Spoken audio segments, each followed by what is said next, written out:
Ito ang Biyahe by DJ Lala Banderas. DJ Lala Banderas. Kabisyo, back with me, DJ Lala, para sa ating programang Sakto, Klaro, Diretso. Unang tip para sa ating biyaheng bad trip.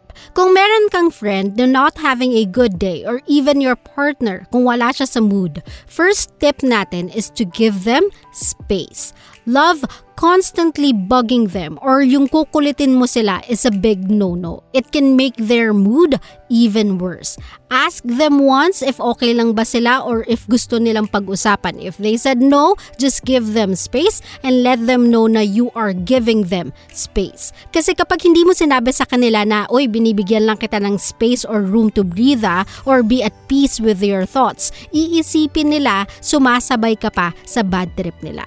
If meron kayong dapat gawin at maaantala dahil nga yung mood nila ay pangit, it's fine. Just find a way to get it done on your own or ipagpaliban mo na lang muna. Kasi kapag pinilit mo siya, and I guarantee you this, kapag pinilit mo yan, things will only turn out bad. Not to mention yung stress na mararamdaman mo working with someone na mainit yung ulo. So love, remember, scientifically effective naman yung paraan na take a breather kapag may bad trip na tao. People around them just have to give them an opportunity to breathe. Ayan na, kapag ajit ang kasama mo, sash.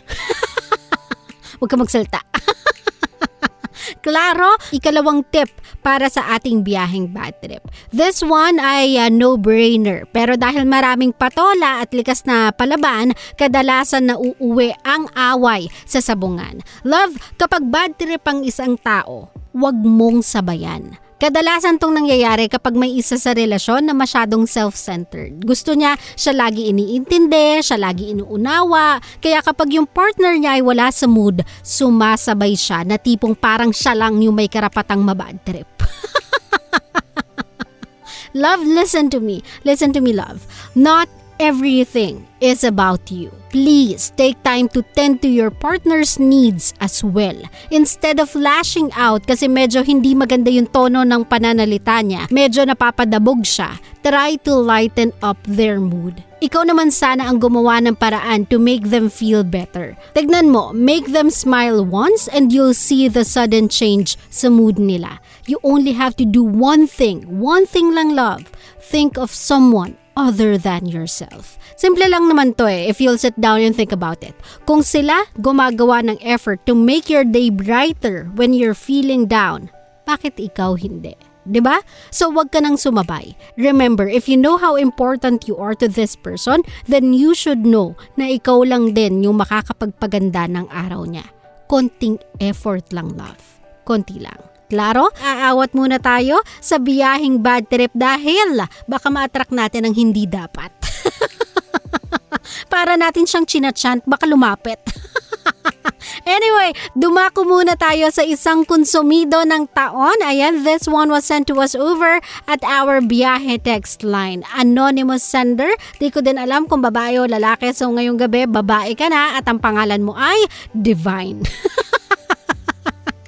O eto na nga, ang biyahe ni Divine.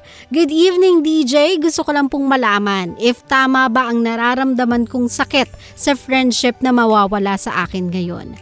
I decided to leave my work dahil feeling ko verbally and emotionally abused na ako sa nangyayari sa akin at work. I'm receiving a lot of profanity words mula sa kaibigan ko and mostly sa asawa niya. Now that I left my job, I still feel guilty na namimiss ko ang kaibigan ko. Pero every time na naaalala ko ang masasakit na nangyari sa akin, during the time na nag-work ako sa kanila, nawawala bigla ang mga idea ko na mag-chat sa kanya o kumustahin siya. I think I need to start to move on sa friendship na meron kami ngayon ng best friend kong unti-unti nang nawawala. Tama po ba ako? Thank you and God bless your show. Hi Divine, didiretso na ako ha sa tanong na tama ba yung nararamdaman mong sakit. Of course, yes. Yan yung nararamdaman mo No one can tell you na mali ang nararamdaman mo. If ang tanong naman ay tama bang nararamdaman mo yan, the answer is still yes. Kasi kaibigan mo yun let alone your best friend. Love, I can only work with what you sent me here, but I am thinking na you are working for them, hindi with them. Kasi hindi mo naman hahayaan na gawin yan sa'yo if technically hindi sila yung amo mo. Now, with that said, that's one of the problems working for someone na close sa'yo. Either kamag-anak yan or kaibigan.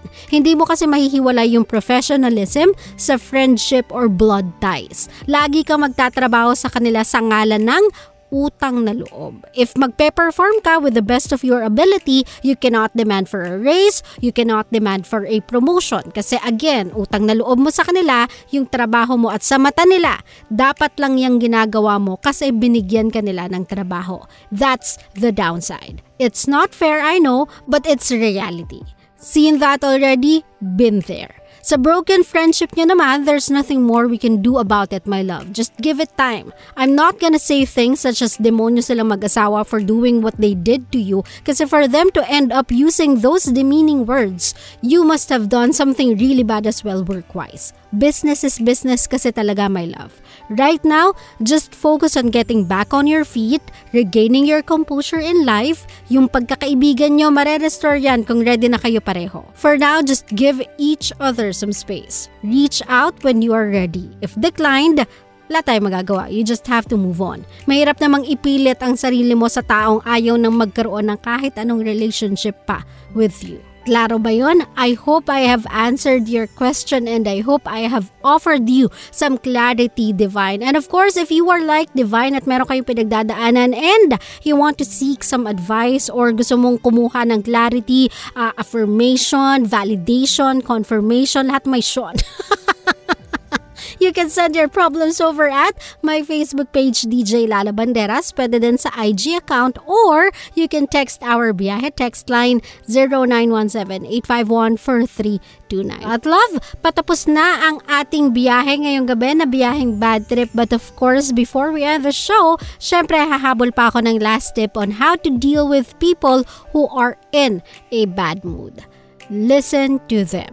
If ang gusto nila ay mag-rant ng buong araw para mailabas nila lahat ng galit sa katawan nila at lahat ng nararamdaman nila, hayaan mo sila. Sometimes you don't even have to talk or give advice. Just be there for them. Let them know na you can still handle and love them even when masama yung timpla nila. Be their safe place. Their patch of peace in chaotic times. This way, mararamdaman nilang if they will ever cross this path again, which they will, they can always count on you to make them realize na there's always something good even in a very bad day.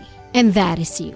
Klaro? Nako, my love, I think that's it for me tonight. Maraming salamat po for sticking with me sa 3 hours of our show. And of course, kung nagustuhan nyo ang biyahe tonight and gusto nyong balikan ang ating mga previous biyahe, you can always do so sa YouTube channel ng Love Radio Manila. Go to playlist and search for biyahe. And you can also follow me on my socials, DJ Lala Banderas on Facebook, Twitter, Instagram, Laika, and TikTok. Nakasama niyo po DJ Lala Banderas para sa ating programang Sakto. Klaro, Diretso. Dito lang yan sa 90.7 Lover Radio. GV lang, walang hate, puro love lang. Good night, everybody. I'll see you guys again tomorrow. Bye! Love you! Always your number one SM radio station. Love Radio. Love, kung natuwa ka sa aming video, i-click mo na yung subscribe button at yung notification bell para naman notified ka sa mga bago naming videos.